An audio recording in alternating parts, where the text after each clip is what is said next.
UT Radio Open Education Station for All. Dita dan Dr. Aisyah masih berada di Gedung Pusat Pengembangan Multimedia kawasan Universitas Terbuka Pondok Cabe dalam segmen Coffee Break hari ini. Sudah lewat jam 3 sebetulnya karena pembahasannya seru ya dok ya, jadi nggak kerasa deh. Dokter, ada satu segmen terakhir lagi ya, dan beberapa pertanyaan yang sudah masuk ke studio hari ini. Dok, apa yang menjadi suka dan dukanya Dr. Aisyah selama menjadi pakar neoparenting? Kalau neuroparenting ya, neuroparenting memang baru berapa tahun ini ya, itu seneng banget. Justru sewaktu kita belajar otak terus tahu bahwa oh begini itu jadi sebuah pencerahan, itu seneng banget. Dan kalau saya berkewajiban untuk segera menularkan ke orang lain gitu ya, minimal untuk ibu-ibu muda atau kalaupun nggak ibu-ibu muda tua, tapi minimal nanti sama cucunya kan, iya kan, dia menjadi oma yang keterkinian. Baik, cucu.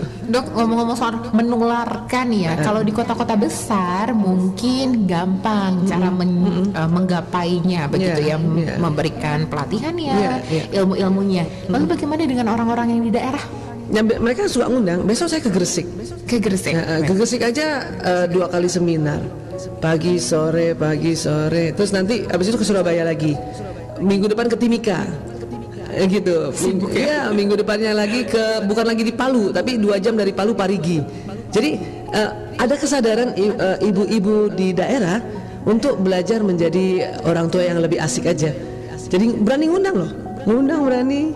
Sudah mulai tahu ya dok ya, sudah mulai mewabah ya dok. Iya, jadi saya bahagia juga karena memang anak-anak sudah besar ya. Kalau dulu anak-anak masih kecil, kalau saya diundang keluar kota saya bawa anak-anak. Sekarang udah agak lama. Menyinggung sedikit tadi soal spesialisasi yang dokter ambil ya dok ya, clinical hipnoterapi. Hipnoterapi. Yeah. Baru kali ini jujur Rita baru tahu ada spesialisasi ini. Yeah. Nah, kalau untuk di Indonesia sudah cukup banyak kah? Ya memang nggak sebanyak spesialisasi yang lain ya. Jadi sekolah hipnoterapi juga belum banyak. Kalau saya ambil di Surabaya, Adiwi Gunawan Institut Mind Teknologi ya. Jadi kita belajar tentang otak. Salah satu nanti keterampilannya itu tadi hipnoterapis yang klinikal. Jadi kita membantu orang untuk mencari akar masalahnya. Terutama karena saya kan pasiennya narkoba, LGBT, HIV kan. Saya anak narkoba gitu. Kita bisa tahu pertama kali pakai narkobanya secara tanya langsung gitu kan. Dia ingat. Tapi kenapa kamu pakai narkoba itu cuman bisa tahu dari hipnoterapi. Kita buat dia dalam keadaan rileks, kita bikin ada tekniknya, dia bisa tahu bahwa oh saya kenapa pakai narkoba, ternyata saya ada masalah waktu umur 3 tahun gitu. Jadi itu pakai gitu. Itu asik tuh. Menggunakan hipnoterapi itu semua kejujuran akan terbuka. Ya, karena pada saat orang dalam kondisi hipnosis atau kondisi rileks yang sangat rileks, itu bawah sadarnya terbuka semua. Harapan Dokter Aisyah tentunya untuk anak-anak milenial atau generasi muda di era digital seperti sekarang ini, Dokter Aisyah. Harapannya yaitu tadi silakan kita mengikuti era, tapi harus tahu persis apa yang harus dilakukan juga sebagai anak, sebagai umat yang beragama. Jadi ibadahnya harus juga betul-betul dilakukan ya. Terus bagaimana komunikasi sama orang tua, yang penting itu aja. Ya, pakai aja alat itu sebagai komunikasi. Saya dulu kan zaman kertas tuh, zaman tulis ya. Ya, kalau ada curhat kan di diary kan, ya kan. Nah, sekarang juga orang kan curhat ya. Cuma kan kalau curhat sekarang kan di media sosial. Kalau saya diary dulu nggak boleh ada yang lihat. Makanya diary-nya sampai digembok kan ada gembok. Kalau sekarang malah ya, itu perbedaannya ya. Dulu saya kalau ditegur sama ayah saya lebih senang pakai tulisan di kertas daripada tegur langsung.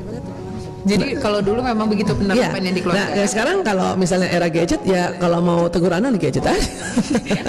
lebih cepat juga dibacanya mungkin ya, mengikuti zaman. Iya, kalau kita mau nunggu bisa lama tuh. Baik, dokter, tadi kan sudah ada mau ke Timika, kemudian ke mana lagi dok? Ke Gresik, gitu kan? Banyak ya, ke Palu juga, rencananya banyak ternyata. Ada proyek lain selain pergi ke beberapa daerah yang sudah tadi dokter sebutkan, rencana ke depan tentunya yang sedang dirancangkan atau mungkin sedang dikerjakan oleh dokter Aisyah? Sebenarnya kan saya banyak sekali yang ini ya, yang dipegang sekarang, termasuk masalah narkoba tadi. Jadi tetap untuk narkobanya itu lebih utama ya, dan mendidik narkoba kembali menjadi pulih juga pakai teknik neuro. pakai teknik neuroscience. Orang tuanya juga kita kasih untuk belajar neuroparenting supaya dia paham. Cuman kan anak yang kena narkoba otaknya sudah ada gangguan, jadi itu lebih lagi kerja keras untuk mengajarkan anak-anak bahwa ini loh otakmu yang kena loh, kamu harus pakai otak yang masih bagus loh.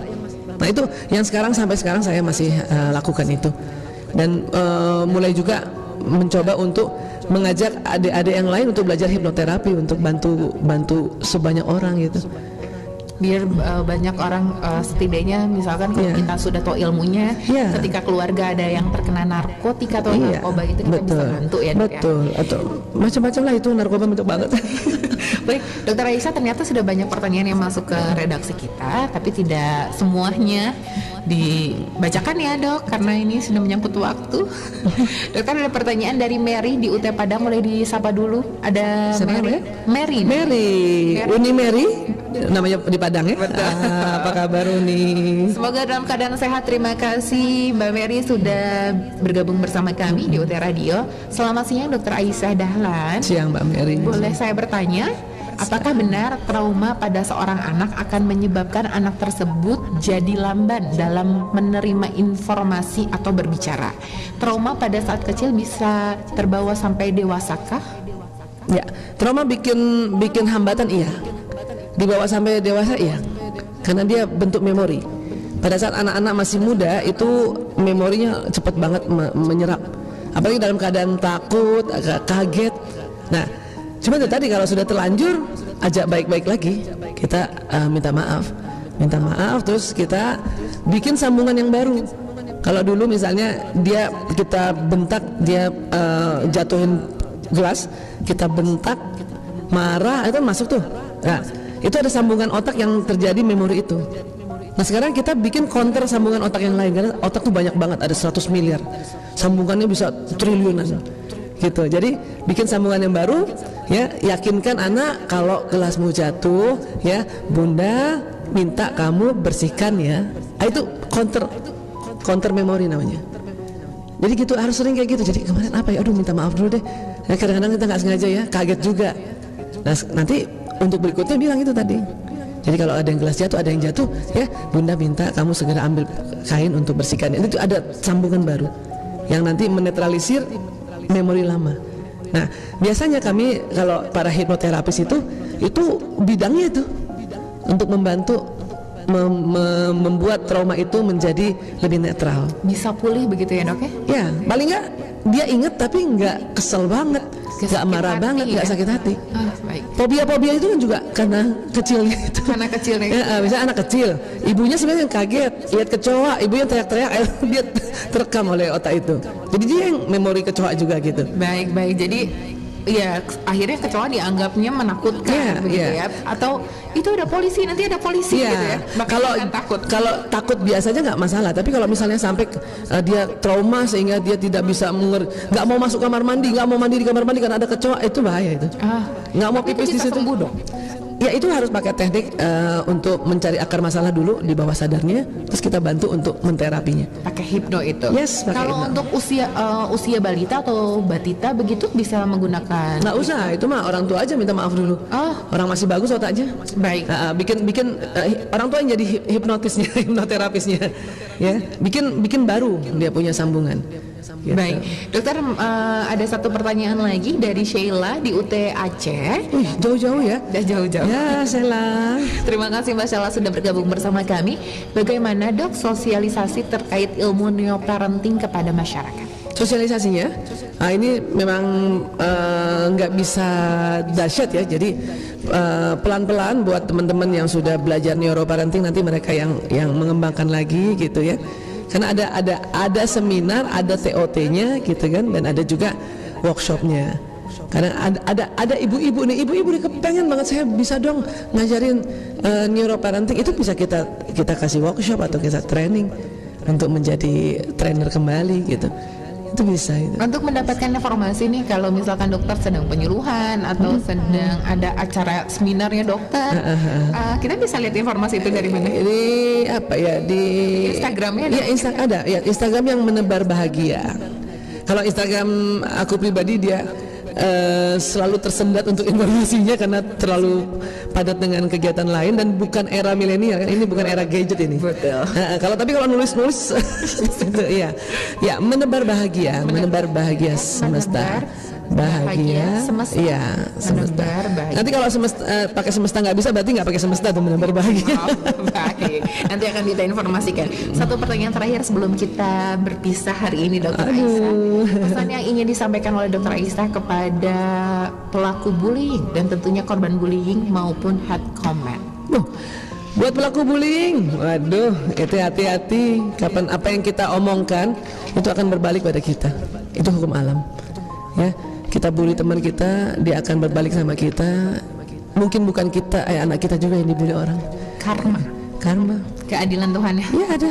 Itu hukum law of attraction namanya. Baik. Ya. Kalau untuk pesan kepada yang dibulinya, Dok. Yang dibully ya itu tadi ya, kalau saya sih selalu pegang ajaran-ajaran agama kita untuk tetap tenang ya. Kalau marah, soalnya kalau marah itu berarti berhasil gitu. Membuat orang senang. Yes. Baik, Ya. Dokter Aisyah, terima kasih banyak Sama-sama Mbak Rita. atas waktunya bisa datang ke sini. Tengah Alhamdulillah. kesibukannya, suatu kebanggaan tentunya bagi kami Insya Allah, Radio. terima kasih juga. Bisa dikunjungi oleh Dokter Aisyah. Sebelum pamit, kita sudah menyiapkan contekannya untuk Dokter Aisyah. Boleh dipersiapkan untuk greetingnya, Oh Dokter. gitu. Pakai kacamata dong ya. Boleh, Ini Dokter. udah ini nih. Oke. Dokter, kapan-kapan boleh lo datang lagi ke studio kalau Oke. misalkan memang sedang senggang. Oke. Kebaca, Dok, Oke. tulisannya? Oke, Baca ya, siap. Oke, mulai ya. Iya. Ya, halo UT listeners, UT ya, UT listeners. Saya Dr. Aisyah Dahlan. Terus dengarkan UT Radio, Open Education Station for All. Terima kasih banyak sekali lagi kita ucapkan atas kehadirannya, meluangkan waktunya. Dr. Sama-sama, Aisyah, terima di tengah kasih. kesibukannya. Terima kasih juga UT listeners yang telah bergabung bersama kami di Coffee Break hari ini. Kita akan melanjutkan siaran kami di UT Afternoon. Jadi jangan kemana-mana, tetap bersama kami di UT Radio, Open Education Station for All.